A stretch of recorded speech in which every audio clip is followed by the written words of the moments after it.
ภาพบรรยากาศนี่คือพี่น้องพูดว่าคืออีสานสมัยก่อนเนาะ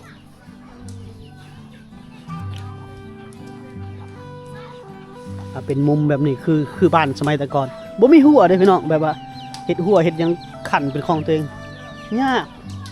สิเห็นเนาะ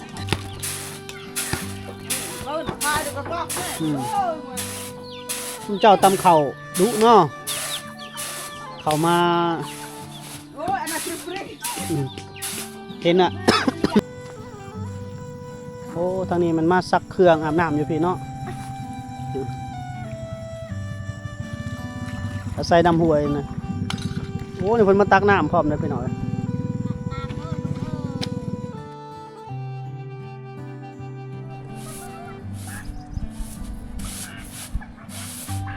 ภาพบรรยากาศงามแรงๆพี่น้องชาวบ้านสะดึงเพิ่นกำลังฟัดข้าวฟัดน้ำเนี่ยเนาะได้ข้าวใหม่มาเก็บเกี่ยวข้าวใหม่มาแล้วเพิ่นก็พัดแบบนี้แหละพี่น้องเลือกข้าวกากข้าวกลางออกเนาะ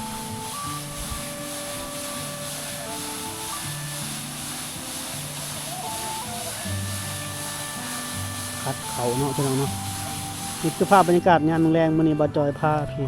พาน้องทุกท่านเขาเลาะชมชนบทพี่น้อง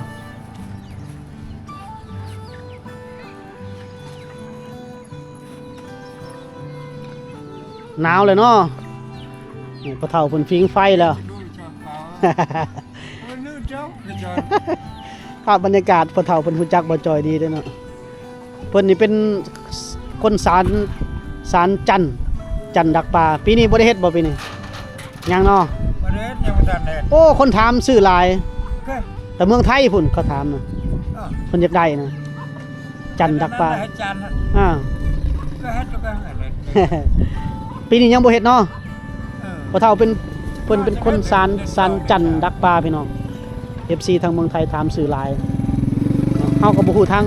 สิส่งให้เพิ่นภาพบรรยากาศในหมู่บ้านส่วนบทลาวพี่น้องคัดเลือกเข้ากลางทางพุ่นก็อาบน้ำพี่น้องพู้นะพุ่นกล้องเฮาเข้าบ่ถึงดอกเนาะพี่น้องเนาะแต่ว่าทางพุ่นอาบน้ำพี่ทางไฟอาบน้ำแล้วพี่น้องพิงไฟแล้วบรรยากาศพากันพัดเขาพัดน้ำมืดแล้วอันนี้ก็เลือกเขากลางเก็บเกี่ยวเขาให้มาแล้วเลือกออกเนาะเลือกเขากลางออก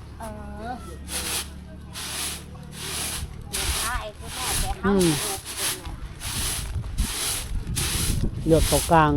คัดเข่าว่าสั่นพี่น้อง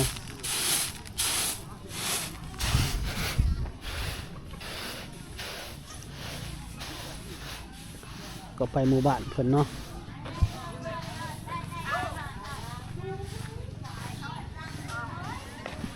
คือคืนหมู่บ้านนี่เด็กน้อยหลายพี่น้อง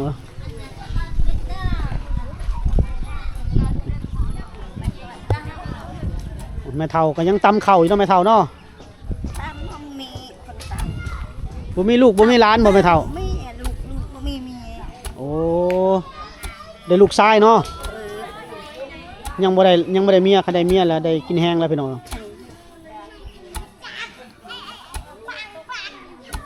ก็เลยตำเอง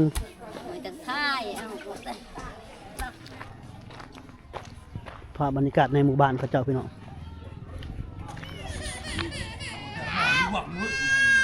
เป็นหมู่บ้านดั้งเดิมหายแล้ว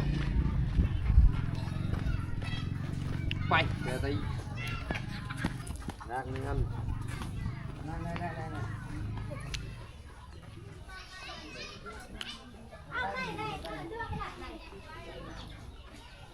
ภาพบรรยากาศนี่คือพี่น้องพูดว่าคืออีสานสมัยก่อนเนาะ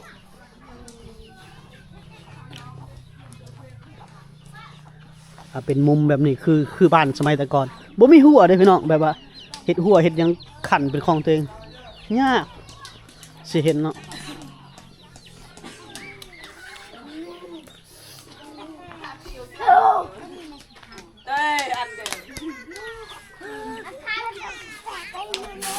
ตำเขาแล้ว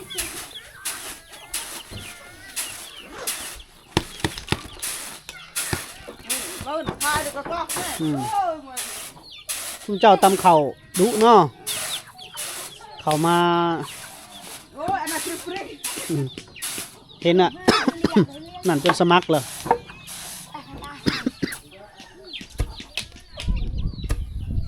ตำเข่าผัดเข่าจนขาวเลยพี่น้องเราตำผัดจนขาวเลยซ้ำนี่ละซ้ำหุงสีล่ะซื้อได้เจ้าละนางยังนางตำ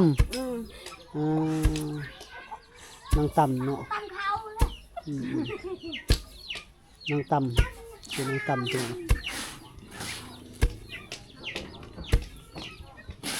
ตำเข่าซอยแม่เนาะเราก็ยิ้มตลอดพี่น้อง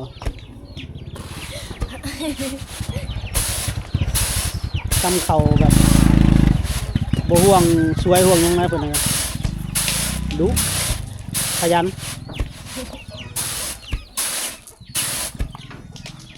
แล้วเนาะบัดนี้แล้วเอาไว้ใช้บัดนี้กระยังตัวนี้บ่เอาไว้นี่บ่กระยังนี่บ่เฮ้ยยังไม่ได้ยังมันอ่ะมาตัวนี้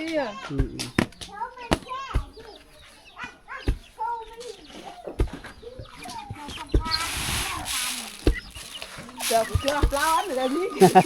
ลุยเพิ่นว่าเจ้าปิ่นไปปิ่นมานี่จะถึกสักกันตำเข่าคนแล้วสลบเลยได้ถึกสักตำเข่าดังเที่ยวไปเที่ยวมาเที่ยวนี้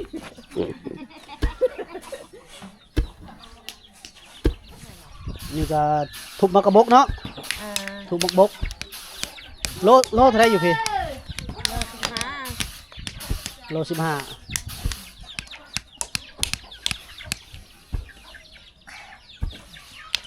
โล15,000 กีบพี่น้องทุบมือหนึ่งได้บ่โล2 โลได้2 โลได้2 โลเนาะก็ประมาณ50 บาท15ตัว30ควันไฟกระทึกลึกน้องพี่น้อง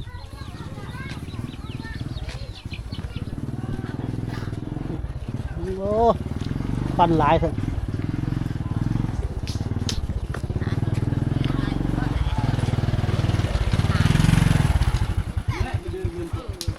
แค่นี้ให้คนหลายเนาะเห็นเนาะกระดาษมันตึกลงอากาศ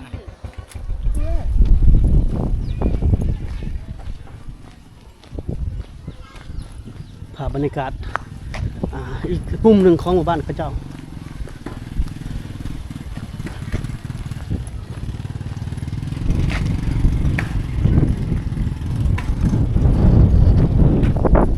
บรรยากาศลมหนาวเลยพี่น้องเสียงวูแล้วพุ่นชาวบ้านเพิ่นไปอาบน้ำอยู่ทางหน้าพุ่นแต่ว่าเฮาบ่ได้ถ่ายดอกเพิ่นอาบน้ำเนาะมันก็สิเสียมารยาทไปพี่น้อง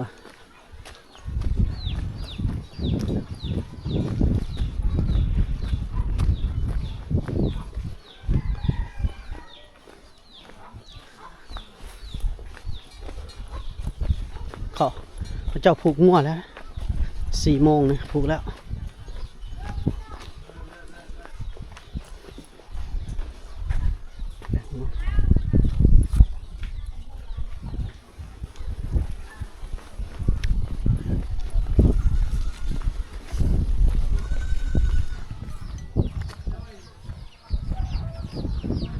งัวควายเขาแรงแล้วพี่น้อง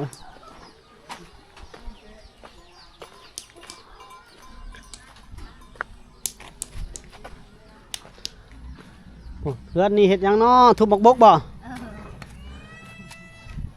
โอ้มีกล้วยมีของหวานกินอีกเนาะทุบบกระบกขายเอาลานเนาะยายเนาะพูดงัวเจ้าบ่เนี่ยงัวเขาแล้วเกี่ยวหูดเข้าแล้วก็ทุบมกบกตาดงเยอะเนี่ยยิงเยอะดงอาระจ้าฉันที่อัตราเท่าเพิ่นลูกสาวหลายได้พี่น้องลูกสาวเอาผัวหมดแล้ว เฮือนเรา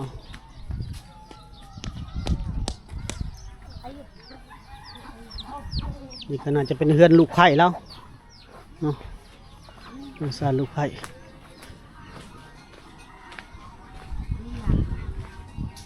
โอ้ทางนี้อยู่กระต๊อบไม่น้อยนะทางนี้เนาะเบิ่งพี่น้องเฮือนหลังนี่โอ้ฟืนเพิ่นนี่นับตั้งแต่เล่าเข่าจนฮอดกล้องตีล่างเต็มแต่ฟืนเลยนึกว่าเราบ่ให้ขาดเลยนะฟืนเราเนาะดังหมดปียังบ่หมดพี่น้องคนดุคนมันเลยเฮือนเรานี่เนาะ แป้งรถบ่ นี่น้ำมันไม่ได้ออก โอ้กระบิวตันบ่ ใครพักเช้านี่จากต้นโคนนู่นไปทางนู้น เออแป้งรถจะไปขายพักหมื่นเศร้าแน่เนาะ ไปเช้านี่ บ่แม่นกระบิวมันตันบ่ จักน้ำมันไม่ได้ออกเล็งไม่ออกเลย ล่างกระบิวล่างหยังแล้วลองไปนั่นแหละ อะไรไม่ โดย ไปต่อ ล่างขบูมัน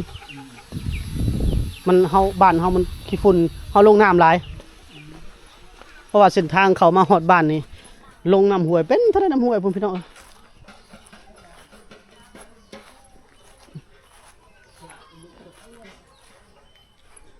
เฮามาค่ำแล้วบรรยากาศก็ค่อนข้างจะเงียบเลยพี่น้องขอเห็นเพิ่นเฮ็ดกิจกรรมหยังหลายมีแต่ไปอาบน้ำตะเวนมันหนาว โอ้ทางนี้มันมาซักเครื่องอาบน้ำอยู่พี่เนาะอาศัยน้ำห้วยนะโอ้นี่เพิ่นมาตักน้ำพร้อมเลยพี่น้องน้ำบาดาลเนี่ยคือบ่ใส่น้ำบาดาล บ่มี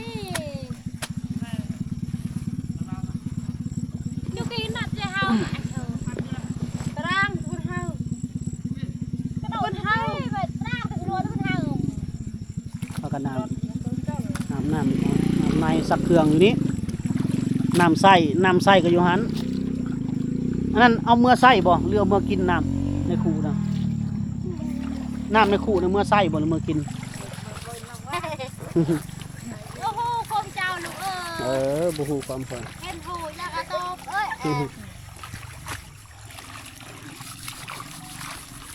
นี่แหละพี่น้องภาพบรรยากาศในชนบทลาวเฮานี่ก็ชาวบ้านเพิ่นก็พากันมาซักเสื้อผ้าอาบน้ำยามแรงเนาะอาบน้ำห้วยก็สบายไปอีกแบบหนึงเนาะพี่น้องเนาะบ่ได้จ่ายค่าน้ำค่าไฟ แล้วไว้แล้วไว้ มีน้ำห้วยเนาะ ตามมา มีน้ำอันนี้เพิ่นมาหาบน้ำไว้น่าจะเอาไปใส่ในครอบครัวพร้อมเนาะบรรยากาศซักเครื่องซักของล้างถ้วยน้ำบาดาลบ่ได้เนาะ บ่ได้ มันบ่ได้อ๋อต้องได้มาอาบน้ำอยู่นี่มีคือกันตีน้ำบาดาลกะน้ำมันตายแล้วบ่น้ำบาดาลตายแล้ว ไม่แต่เก่ามันตาย อ๋อ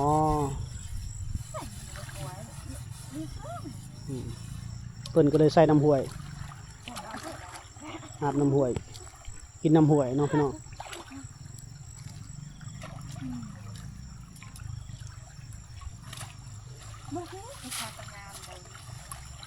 ผู้นี้ผู้สาวบ่ผู้นี้ เช้า ผู้สาวบ่นี่ เออ โอ้บ่จอยคิดว่าเมียเขา โทษ ผู้สาวโสดเฉพาะดอกเพิ่น CI อ่ะนะก็เลยผู้สาวในบ้านนี่เนาะ เออ โอ้เห็นเรา CI นะ ที่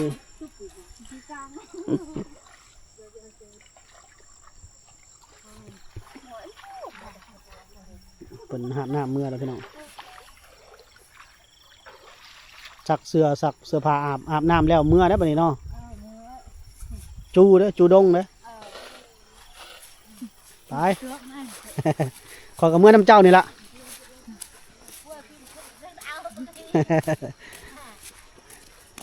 เป็นภาพวิถีชีวิตชาวบ้านเพิ่นพี่น้องเนาะเพิ่นก็ว่าเป็นเรื่องธรรมดาพี่น้องบางทีเพิ่นก็จมเหมือนกันว่าโอ้ลำบากเลยเฮาเนาะแต่ว่าถ้าเขาไปอยู่ในเมืองแห้งลำบากกว่านี้พี่น้องเพิ่นบ่รู้จักค้าขายเด้บ่รู้จักหาเงินหาคำเพราะว่ามีคนเคยอยู่ในชนบทแล้วเขาไปอยู่ใกล้ๆตัวเมืองเราว่าโอ้อยู่บ่ได้เราว่าลูกเต้าเห็นเขามีเสื้อผ้า งามๆนุ่งอุ่นผัดแหนมเบิ่งคนอื่นเนาะมีกินนั่นกินนี่แล้ววะก็เลยตัดสินใจพาครอบครัวกลับเขามาอยู่ในชนบทคือเก่าพี่น้องป้าจอยได้เคยสัมผัสแล้วก็ได้เคยถามเพิ่นนะพี่น้องนี่คือกันแหละพี่น้องเพิ่นก็ดูความชินเคยอยู่มาหลายปีแต่น้อยจนใหญ่เนาะพี่น้องเนาะ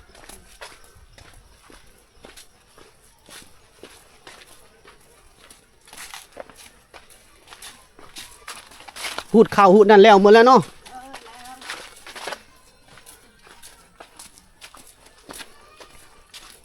เก็บเกี่ยวเขาแล้วยังบริลกมันไปขายบ่โอ้ทางนี้เนาะเฮือนเจ้าเนาะ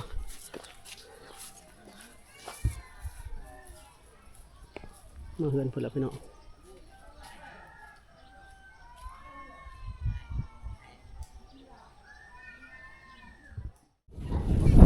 นี่แหละพี่น้องภาพบรรยากาศในหมู่บ้านที่เขามาเก็บภาพให้ท่านผู้ชมได้ครับเบิ่งชมกันเนาะ